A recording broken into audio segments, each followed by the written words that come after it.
we are becoming much more aware of the really detrimental effect that we're having on other species. And at the same time, we're aware that lots of contemporary artists were making really innovative and thought-provoking responses to how we see other animals in relation to ourselves. When octopus is caught by fishermen, they're often holding a stone from the bottom of the sea. Sometimes they are holding, like broken glass or things like that. Each octopus has a different taste. Some of them keep collecting shells. Some of them is collecting stones. Octopus is quite human.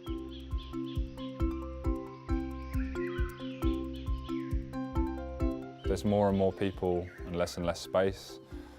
I think that there will be some big extinctions potentially, and I hope that that will make people realise that our relationship with animals is being pushed to a limit and that we can still conserve them with a rising population.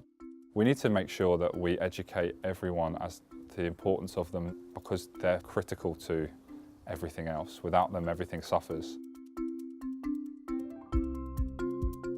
I always use clay, which is the kind of simplest, most primal medium to work in, and I kind of want it to be like a moment rendered in time, so the clay dries and is fired, but it's just capturing the essence of an animal. Chimps have been used in so many different ways to our advantage, and I kind of want to celebrate them for themselves. I guess in making them, I feel closer to them than I was sitting in the zoo that day trying to draw them. There's kind of an intelligence there that, in human terms, we dismiss, I think. The understandings and the group bonds and dynamics that they have for family members is incredible. This is Bunty, who is a pets therapy dog. Read to dog is the official phrase.